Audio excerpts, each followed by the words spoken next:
Hello guys, कैसे हो आप। मैं गुलशन बिल्डर आप सभी का अपने प्यारे इग्नाइट लॉ में स्वागत करता हूं। दोस्तों, आज हम सिलेबस डिकोड करने वाले।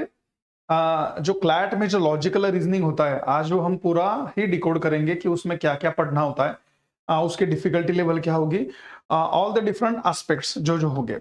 सो सबसे मेन चीज ये होती है कि बच्चे जब क्लैट की प्रिपरेशन करते हैं ना, अभी जो मैं आपको सिलेबस बोलने वाला हूं ना, वो सिलेबस ज्यादातर लॉ रिलेटेड हर एक एग्जाम के लिए जस्टिफाई होगा। वो इक्वल होगा। अगर आप लॉ सीईटी भी देते हो महाराष्ट्र की तो भी चलेगा, आईलेट के लिए भी वो चलेगा, वो क्लैट के लिए भी चलेगा। ओके, लेकिन जो मैंने थंबनेल पे जो नाम रखा हुआ है वो है क्लैट। ओके, क्योंकि क्लैट या आईलेट आप कोई भी ले सकते हो। जब हम आपको पढ़ाएंगे ना, तो बेसिक से एडवांस तक ही हम आपको पढ़ाएंगे। तो आज के लेक्चर में लॉ सीईटी से रिलेटेड हर एक लॉजिकल रीजनिंग का हम वो सेक्शन देखेंगे कि जहां से क्वेश्चन बन सकता है। तो सबसे पहले अगर देखा जाए तो सिलेबस में नाम लिखा हुआ है लॉजिकल रीजनिंग। सिलेबस में नाम लिखा हुआ है लॉजिकल रीजनिंग। दोस्तों, लॉजिकल रीजनिंग होता क्या है, इसको शॉर्ट में पढ़ना सीखो। इसको हम कहेंगे आज से एलआर कहेंगे। इसे हम क्या कहेंगे, इसे कहेंगे हम LR. LR is a logical reasoning. ठीक है, सो ये होगा हमारा एलआर। अभी अगर क्वेश्चन पेपर अगर देखा जाए ना, तो क्वेश्चन पेपर के अंदर सिर्फ आपको लॉजिकल रीजनिंग है ही नहीं, पहले तो ये मान के चलना है। अगर मैं स्पेसिफिकली क्लैट के बारे में अगर बोलूं ना, जो क्लैट का पेपर होता है उसमें सिर्फ लॉजिकल रीजनिंग ही नहीं आता, बाकी की और चीजें आती है।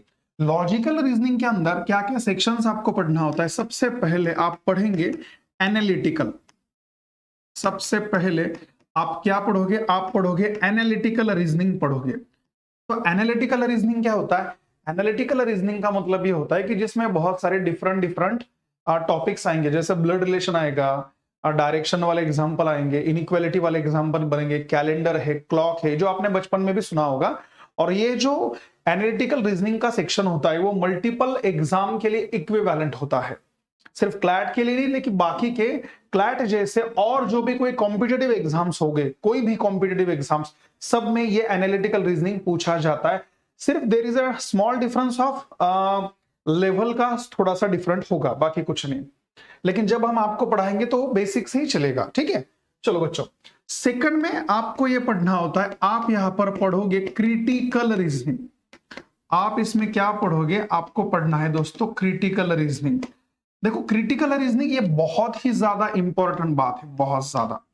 ये जो क्रिटिकल रीजनिंग है ये अभी के सेक्टर में बहुत ज्यादा पूछने वाला टॉपिक है दोस्तों।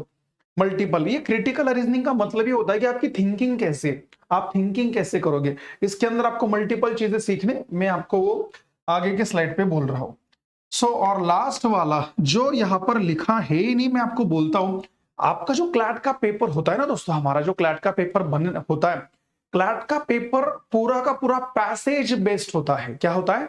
पैसेज बेस्ड होता है। सारे के सारे क्वेश्चन जो होते हैं वो पैसेज के डिपेंडेंसी में होते हैं। इसका मतलब इसमें एक क्वेश्चन आपको आएगा ही आएगा जो रिलेटेड होता है रीडिंग कॉम्प्रिहेंशन से। क्या होगा? रीडिंग कॉम्प्रिहेंशन, ये होता ही होता है। अभी देखना ये होता है कि जब हम ये पढ़ते हैं ना, जब हम क्लैट का सिलेबस पढ़ते हैं तो इसमें ये स्पेशली, ये इसमें स्पेसिफिकली लिखा नहीं, लेकिन जितना भी लॉजिकल रीजनिंग में ज्यादातर क्वेश्चन बनता है वो बनता है रीडिंग कॉम्प्रिहेंशन से। एक पैसेज होगा और पैसेज के बिहाफ में आपको एग्जाम्पल दिए होंगे, क्वेश्चंस दिए होंगे, और उन क्वेश्चन को टैकल करना है बाय यूजिंग क्रिटिकल रीजनिंग। तो ये पूरा का पूरा असेंबल का पार्ट है तीनों का। अगर मैं एनालिटिकल को थोड़ा साइड में अगर रख देता हूं, एनालिटिकल में बहुत सारे ऐसे टॉपिक होते हैं कि जिनका एक दूसरे के साथ में रिलेशन होता ही नहीं है। कौन से टॉपिक होते हैं जरा हम देखेंगे। सबसे पहले अगर देखा जाए ना, तो लॉजिकल रीजनिंग में जो पहला वाला सेक्शन है हमारा एनालिटिकल रीजनिंग, इसके अंदर आपको क्या क्या पढ़ना है, आप ये चीजें पढ़ने वाले हो। आपको क्लॉक पढ़ना होता है, जो घड़ी के एग्जाम्पल होते हैं, कितने बजे मिरर इमेज होगा, वाटर इमेज होगा, कितने टाइम में उनका एंगल क्या क्या बनने वाला है। उसके बाद में कैलेंडर के क्वेश्चन हो गए, आपने सुना भी होगा कौन से डेट को कौन सा डे हो जाएगा, सही है ना, वीक कितना है, डेज कितना है, मल्टीपल थिंग्स पूछा जाता है। उसके बाद में इनइक्वालिटी, जिसमें कंपैरिजन के क्वेश्चन आते हैं, जिसमें क्वेश्चन किसके आते हैं, कंपैरिजन के, कौन किससे छोटा है, बड़ा है, जिसकी हाइट है, मिनिमम है, लेस है, जिसमें कंपैरिजन वाले सारे क्वेश्चंस बनते हैं, that is called as inequality.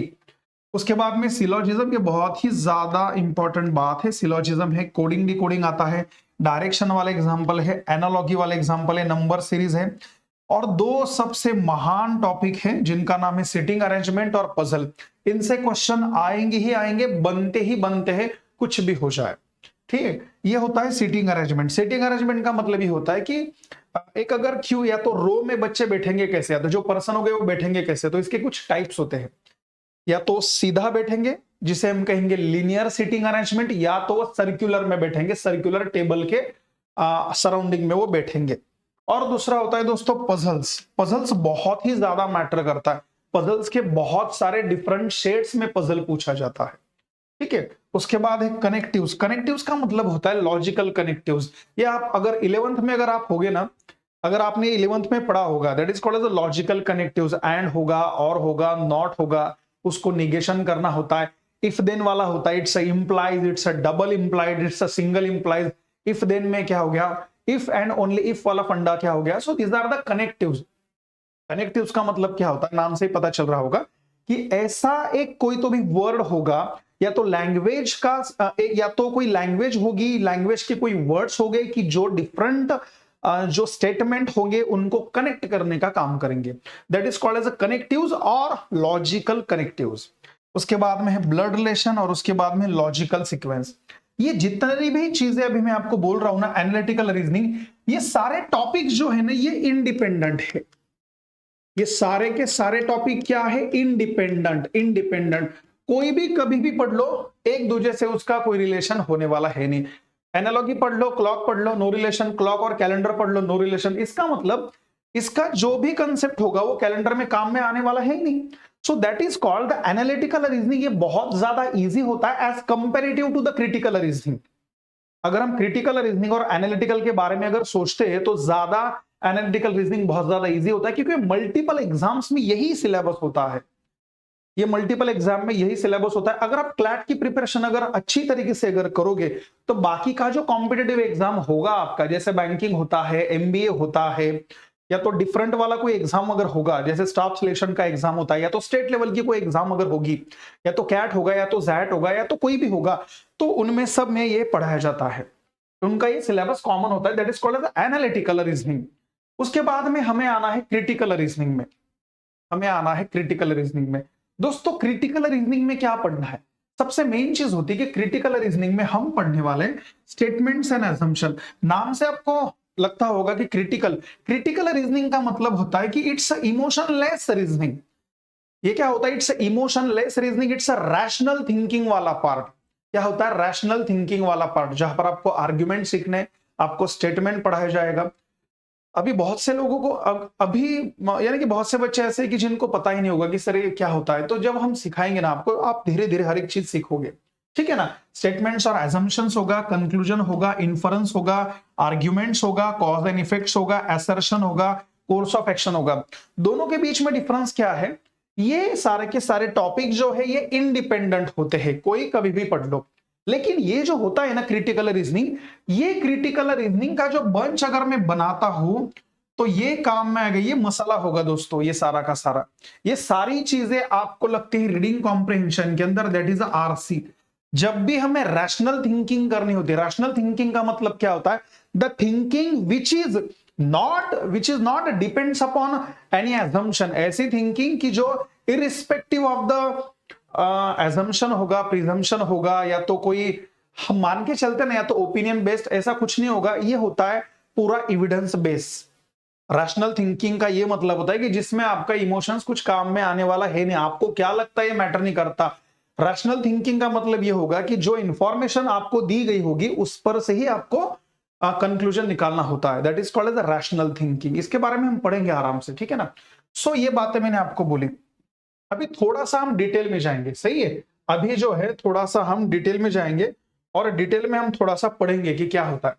Simple सी बात ये होती है कि जब हम एनालिटिकल रीजनिंग के बारे में पढ़ेंगे ना, तो सबसे पहले मैं अभी आपको हर एक सेक्शन के बारे में थोड़ा थोड़ा बोल देता हूं।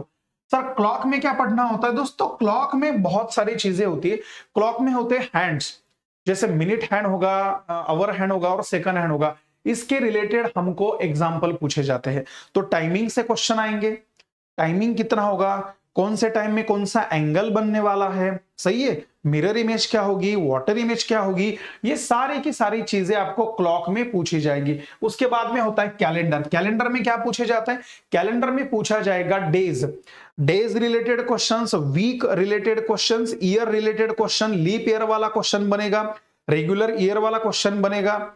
उसके बाद में एक डेट होगी, और डेट में अगर कोई भी डेट अगर आप मान के चलो, let's say 13th of December 2043 में, उस डेट में कौन सा डे होगा ये पूछा जाएगा। रिकरिंग वाला कब होगा ये पूछा जाएगा, सेम कैलेंडर कब आएगा ये पूछा जाता है। ऐसे मल्टीपल चीजें पूछी जाती है, कैलेंडर के अंदर पूछी जाती है, ठीक है। उसके बाद में होता है इनइक्वालिटी, मैंने अभी आपको बोला लेस देन ग्रेटर देन वाला फंडा होता है, ये छोटा है ये बड़ा है, अलग से चीजें इसमें पूछी जाती है। उसके बाद में सिलोजिज्म, ये बहुत ज्यादा इंपॉर्टेंट पार्ट है सिलोजिज्म। सिलोजिज्म में आपको क्वेश्चन कैसे आएंगे, आपको इंफॉर्मेशन दी होगी कि some fans are humans, some fans are humans, या तो सम पेन आर पेंसिल। तो बहुत से लोगों का, ये बहुत से बच्चों को ये लगता है कि सर ये है क्या, तो सिलोजिज्म का ही मतलब होता है इन्फरेंस को निकालो, सिलोजिज्म का ही मतलब होता है इन्फरेंस को ढूंढो। ये बहुत ही ज्यादा इंटरेस्टिंग पार्ट है। मल्टीपल, अगर 100 कॉम्पिटिटिव एग्जाम अगर होगी ना, तो 100 के 100 कॉम्पिटिटिव एग्जाम में ये बहुत ज्यादा वेटेज वाला टॉपिक होता है, that is called as syllogism. Easy है बहुत। उसके बाद में एक सेक्शन होता है दोस्तों, उसका नाम है कोडिंग एंड डिकोडिंग। ये मल्टीपल एबीसीडी वाला रूल पता होगा, ए का नंबर क्या होगा, बी का नंबर क्या होगा, सी का नंबर क्या होगा, मल्टीपल थिंग्स वगैरह। डायरेक्शन टेस्ट, लेफ्ट में जाना है राइट में जाना है, नॉर्थ है। उसके बाद में 2 पॉइंट के बीच का हमें शॉर्टेस्ट डिस्टेंस फाइंड आउट करना होता है। So all such things which is covered in the direction test. उसके बाद में एनालॉगी होती है। एनालॉगी का मतलब होता है कि दो चीजों के अंदर हमें रिलेशन ढूंढना होता है, दो चीजों के अंदर हमें क्या ढूंढना होता है, रिलेशन। जैसे मैं अगर बोलता हूं कि 4 के लिए अगर मैंने 12 लिखा, तो 5 के लिए मैं क्या लिखूंगा, तो इनके अंदर मुझे रिलेशन ढूंढना होता है। ये रिलेशन 2-4 तरीके का हो सकता है, ये न्यूमरोलॉजी बेस्ड भी होगा, नंबर बेस्ड, या तो वर्ड बेस्ड भी होगा, ये कुछ भी हो सकता है। वो रिलेशन हमें ढूंढना होता है। जैसे 4 3 अगर मैं करता हूं तो 12 होता है, तो 4 3 12, तो 5 3 वही यहां पर भी चलेगा। सो ये होता है एनालॉगी, रिलेशन होता है। उसके बाद में होता है नंबर सीरीज वाला क्वेश्चन। नंबर सीरीज वाला क्वेश्चन सुना होगा आपने। ओके, अभी मैंने आपको बोला sitting arrangement and puzzle, these are the 2 most important sections, most important topics in the analytical reasoning। इसके ऊपर फोकस करना ही करना होता है। उसके बाद में कनेक्टिव्स मैंने अभी बोला, ब्लड रिलेशन, ओके, जिसे कहेंगे खूनी रिश्ता, खून का रिश्ता होता है, सही ना, ब्लड रिलेशन वाला पार्ट। ये क्या है, मदर है फादर है। उसके बाद में मौसी की लड़की क्या लगने वाली है, मामा के भांजे का लड़का क्या होगा। ऐसे बहुत सारे क्वेश्चंस ब्लड रिलेशन से आएंगे। बहुत इजी है, टेंशन बिल्कुल भी नहीं लेना है। ओके, ये मैं ऑन रिकॉर्ड आपको बोल रहा हूं, आप एकदम रिलैक्स रहिएगा। ये बहुत ही इंटरेस्टिंग सारे के सारे टॉपिक वगैरह है, लेकिन हमें पढ़ने हैं। उसके बाद में लॉजिकल सीक्वेंस, जो मैंने अभी आपको बोला था। लॉजिकल सीक्वेंस का मतलब ये होता है कि आपको बहुत सारी चीजें दी होगी और उसमें आपको लॉजिकली उसको सीक्वेंस करना होगा। ये सारी चीजें हम पढ़ेंगे एनालिटिकल रीजनिंग के अंदर। और उसके बाद में क्रिटिकल रीजनिंग। अब ये क्रिटिकल रीजनिंग का मतलब क्या होता है पता है क्या? देखो, ये चीजें पढ़ाई क्यों जाती है। क्रिटिकल रीजनिंग हर एक एग्जाम में बहुत ही ज्यादा प्रीशियस पार्ट होता है, और एक ऐसा सेक्शन होता है कि जिसके आंसर बहुत ज्यादा लोगों के गलत होते, बच्चों के भी, और जो पढ़ाते बहुत बार हमारे भी बहुत ज्यादा, यानी कि कम चांस भी हो गए लेकिन वो गलत हो जाते, क्योंकि इसके अंदर आपको क्रिटिकल थिंकिंग लगानी होती है। एक चीज को आप अलग अलग कितने ढंग से देख सकते हो, ये होता है क्रिटिकल रीजनिंग। इसके ज्यादातर क्वेश्चन जो होते हैं वो थ्योरेटिकल ही बनेंगे। इसके अंदर कोई भी डायग्राम या तो फॉर्मूला नहीं बनेगा, इसके अंदर कोई भी डायग्राम या तो फॉर्मूला नहीं बनेगा। ये बहुत ज्यादा है। ये अगर मैं बोलूं ना, तो क्रिटिकल रीजनिंग हम कहेंगे it is a heart of reading comprehension. It is a heart of reading comprehension. ये हर एक चीज हमें बहुत ज्यादा लगने वाली होती है। रीडिंग कॉम्प्रिहेंशन का मतलब क्या होता है, जो हम पढ़ेंगे वो हमें कितना समझ में आता है। बहुत बार तो बहुत सारी चीजें लर्न करते पढ़ते, लेकिन जब हम पढ़ते हैं ना, तो पढ़ने के बाद में हमको वो समझता है क्या। इसलिए रीडिंग कॉम्प्रिहेंशन में एक वर्ड बहुत ज्यादा आपने सुना होगा, रीडिंग करना ही in between the lines. 2 lines के बीच में पढ़ो। अभी बहुत से बच्चों को ये लगता है कि सर 2 लाइन के बीच में तो खाली जगह पढ़े क्या, वही तो होता है। देखो, रीजनिंग का मतलब होता है कि जो आंखों से दिख रहा है वो तो होगा, लेकिन मेन चीज क्या होगी, जो उसके बिहाइंड में चलेगा, पर्दे के पीछे वाली बातें, वो आपको डेवलप करनी पड़ेंगी बाय यूजिंग दिस। जब ये आप सारा का सारा पढ़ोगे तो धीरे धीरे आपको आएगा। अभी क्लैट के अंदर जितना भी रीडिंग कॉम्प्रिहेंशन आता है, क्लैट के अंदर जितना भी रीडिंग कॉम्प्रिहेंशन बनता है वो बनता है न्यूज़पेपर से। वो कहां से बनेगा? वो बनता है न्यूज़पेपर से। न्यूज़पेपर से बनेगा, इसका मतलब जो भी पैसेज आपको दिया जाएगा उसके नीचे लिखा होता है कि पैसेज हमने कहां से लिया हुआ है। सही है ना? जो भी एडिटोरियल होगा, द इंडियन एक्सप्रेस होगा, द हिंदू होगा, द टाइम्स ऑफ इंडिया होगा, कुछ भी चीजें, वो भी ऐसी चीजें कि जो करंट में होगी, ऐसी चीजें कि जो करंट में चलेगी, उससे रिलेटेड होता है न्यूज़पेपर रीडिंग कॉम्प्रिहेंशन। तो सबसे पहले आपको पढ़ने की आदत डालनी होगी दोस्तों। आपको पढ़ना होगा, आपको समझना भी होगा इसका मीनिंग क्या है। सही है? तो इसमें बहुत सारे अलग अलग चीजें, स्किपिंग होता है, स्कीमिंग होता है, ये होता है, वो होता है, हम सब देखेंगे। एविडेंस क्या होगा, ओपिनियन, एजम्पशंस, डिडक्टिव वाला है, इंडक्टिव वाला रीजनिंग होता है, कॉज है, इफेक्ट है, आर्गुमेंट्स का मतलब क्या होता है, प्रीमाइसेस क्या होता है, ये सारी की सारी चीजें हम इसमें सीखने वाले। अगर आपका क्रिटिकल रीजनिंग अगर स्ट्रांग हो जाएगा तो आगे चल के इंटरव्यू और रियल लाइफ में जब भी आप केसेस में जाओगे ना, लॉयर बनने के बाद में, एडवोकेट बनने के बाद में, आप जो भी केस स्टडी करोगे ना, उसमें बहुत ही ज्यादा ताकत मिलती है क्रिटिकल रीजनिंग से। ये क्रिटिकल रीजनिंग अगर आप सीख जाते हो तो आपको कोई भी नहीं बीट कर सकता, कोई भी नहीं, नन ऑफ। तो इसलिए क्रिटिकल रीजनिंग बहुत बढ़िया है, बहुत ज्यादा इंपॉर्टेंट है, हम ये पढ़ेंगे। ठीक है? सो आज का ये वीडियो आपके लिए इतना ही था regarding to the all the informations of logical reasoning. जो सिलेबस था वो मैंने आपको बोला हुआ है।